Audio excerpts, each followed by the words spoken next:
kucingnya udah 18-19 kembali ya. Jadi tinggal sisa Ken, Sora, Miss Amerika, dan beberapa kitten yang kita nggak ada fotonya gitu. Nah, untuk yang aku rescue sendiri itu 13 ya. 13-14. Udah, jadi aku rescue, terus kemudian aku kembalikan aja langsung ke Uya. Udah, aku dapat info dari follower, terus aku kejar ke lokasinya di mana, aku ambil. Ada yang kadang aku yang pura-pura jadi, sini duduk diam. Ada yang jadi pembeli gitu, terus akhirnya lama-lama dia bilang nggak jadi dijual gitu karena ternyata ketahuan aku ternyata bukan pembeli gitu. Ya udah, terus habis itu aku kembalikan langsung. Ini udah pada pulang semua nih. Sayang. Nah, sekarang sayang? seperti apa? Masih kayak trauma atau udah agak lebih better atau gimana? Sebenarnya sih kalau trauma mungkin masih ada ya. Kan ini kan kita baru semingguan gitu. Cuman kalau udah jauh lebih baik dari pertama kali aku temuin mah udah jauh sekali. Udah jauh lebih baik.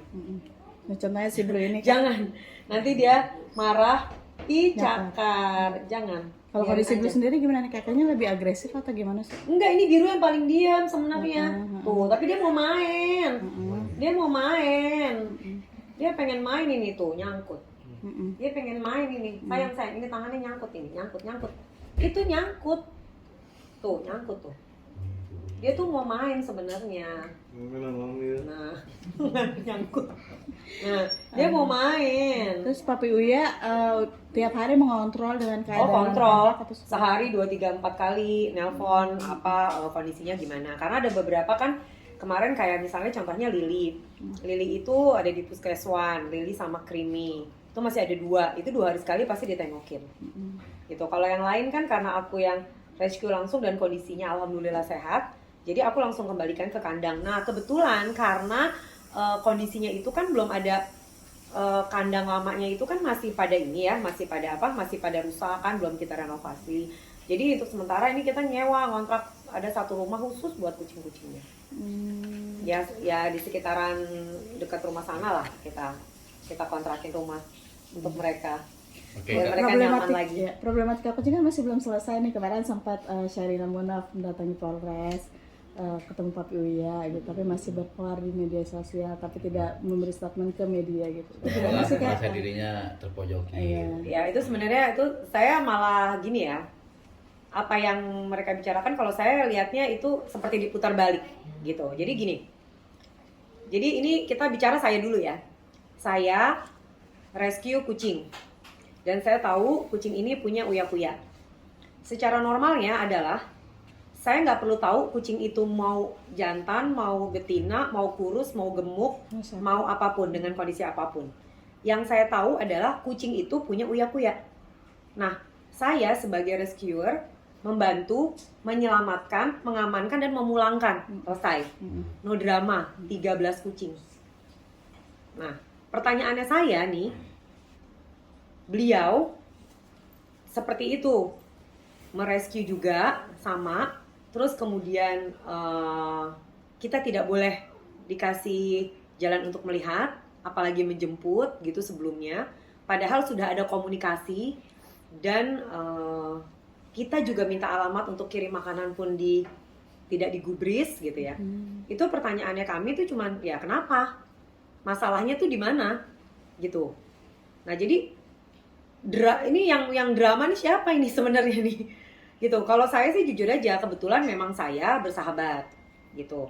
Jadi ya saya bersahabat dengan Uya dan Astrid sudah cukup lama, gitu, lama sekali. Dan kebetulan pada saat habis kejadian, saya tuh hanya bilang apa yang bisa saya bantu deh untuk mengurangi beban gitu. Boleh nggak untuk dibuka di Instagram? Kebetulan Instagramku followernya lumayan, jadi boleh nggak dibuka untuk siapa tahu ada yang punya info.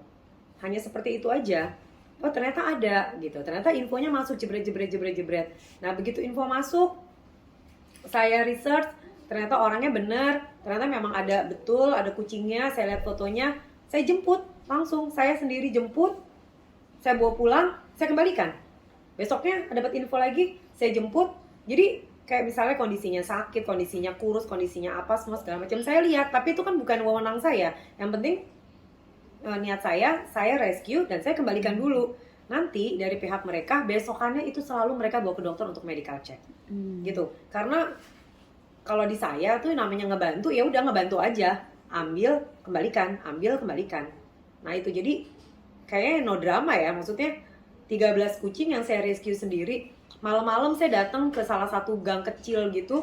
Ya betul, memang saya video gitu. Terus saya ketemu sama ada keluarga yang ini ya, ada yang Uma tadi ya. Itu ya emang datang masuk ke mobil saya. Dari mobil saya langsung menuju ke kandangnya gitu. Saya langsung kembalikan. Jadi ternyata umanya misalnya nangis gitu, terus udah gitu di sininya agak kering gitu ya. Nah, itu bukan wewenang saya. Wewenang saya bertanggung jawab, saya janji saya mengembalikan. Untuk nanti dia ke depannya seperti apa, diobatin, dia apa ya, itu udah urusan pemilik gitu kalau di saya. Jadi insya Allah non drama. Nah, kalau dari pihak mereka, kita nggak usah menjemput, melihat pun kita nggak boleh. Mengirim makanan pun kita tidak digubris. Alasannya apa sih, Kak? Nah, alasannya sih kalau buat saya karena nggak tahu ya alasannya ya. Karena kalau misalnya kita lihat alasannya karena dia ingin menyelamatkan kucing-kucing ini dulu gitu ya. Maksudnya biarin aja yang kalau kamu mau menyelamatkan, kamu menyelamatkan. Abis itu kamu kembalikan aja kepada yang berhak, kepada pemilik gitu loh. Nanti biar pemilik yang akan melanjutkan proses pemeliharaan kucing ini gitu. Nah, ini ada salah satu ya cerita. Namanya Lily. Lily nggak ada ya, Lily kita nggak bahas. Oh, Lily lagi dirawat di Puskeswan. Jadi si Lily ini kita sudah tahu itu kucing kita dan kita temukan di dekat lokasi. Dirawat lah ya sama salah satu penduduk warga sekitar situ, dekat sama lokasi kejadian. Kita jemput loh. Kita jemput bener-bener di depan pintu rumahnya. Mbaknya tahu yang megang Lily nggak mau ngasih ke kita. Maunya ngasih kemana? Maunya ngasih ke beliau, gitu loh. Sampai segitunya, yang jemput tuh uya-kuya, pemilik kucing. Si yang ngamanin nggak mau ngasih ke pemilik tuh, sampai segitunya. Karena sampai dibombardir, jangan kasih, gitu loh. Sampai akhirnya kita mau nggak mau kita pakai aparat. Akhirnya kita datang bersama polisi, termasuk kucingnya dibawa. Akhirnya dibawalah si Lily itu ke Puskeswan. Gitu, sampai sekarang Lily masih ada di sana. Seperti itu. Karena sampai si Lily aja ini nggak mau dikasih ke kita sama yang ngamanin. Gitu, karena dia waktu dia nelpon, pokoknya nanti tunggu saya akan jemput gitu loh. Gitu. Nah, sama halnya kejadian juga ke Dr. Rifki. Dr. Rifki itu Humas Indonesia Cat Association. Nah, Dr. Rifki itu juga sudah menghubungi Sherina, Indira dan Dr. Nadira ya. Gitu ya, untuk menanyakan masalah kucing-kucing yang ada di beliau. Nah, itu sama sekali tidak digubris. Tapi begitu Dr. Rifki menemukan Bella dan Yumi, Sherina atau wakilnya atau timnya dari mereka itu menghubungi Dr. Rifki. Untuk apa? Kan Dr. Rifki, nah sedangkan Dr. Rifki nggak mau kasih, Dr. Rifki maunya kasihnya ke pemilik gitu. Nah, terus kalau mbaknya nanya nih, kemarin Sherina dipanggil, terus banyak desas-desus bilangnya begini, udah ditolong, dilaporin ke polisi, ya itu fitnah. Karena apa?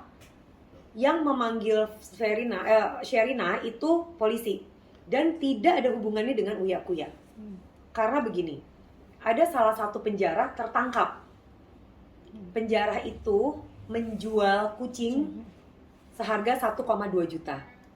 Nah, kita nggak paham kucing itu sekarang ada di sana. Nah, makanya akhirnya polisi memanggil yang bisa sampai di bersangkutan. tangan. Betul, kenapa bisa sampai di tangan kucing itu. Jadi bukan laporannya uya-kuya sama sekali. Toh uyanya kan juga dipanggil sebagai saksi gitu kan, sebagai pemilik kucing kan, benar nggak ini kucingnya? Jadi gitu. hanya meminta pernyataan ya? Ya, hanya diminta ya? keterangan gitu loh. Jadi kalau dia bilang, ada yang bilang bahwa udah ditolong terus dilaporin polisi, fitnah gitu. Nah, saya kondisinya memang saya sahabatnya, saya tuh sekedar nolong.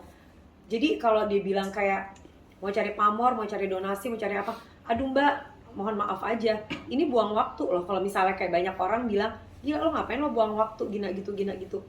Tapi itu nggak buat saya gitu loh, karena sahabat itu datangnya pada saat sahabat kesulitan, bukan waktu dia senang. Saya nggak ada kok kayak gitu istilahnya, karena kita memang bersahabat, dan kita bersahabat nggak cuma 10 tahun, 20 tahun, 45 tahun mbak. Gitu. Jadi kalau misalnya kayak kita nolong Bobo nih, Tapi di